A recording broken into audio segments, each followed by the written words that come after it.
Ini adalah perbaikan AC Samsung ya. Remote-nya tidak berfungsi. Di sini saya jumper ya.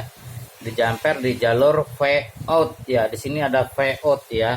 Berarti tegangan output itu sudah saya jumper, sudah hidup. Ya, sudah hidup. Nyarinya sampai pusing. Nih, AC-nya sudah dingin. Sudah normal.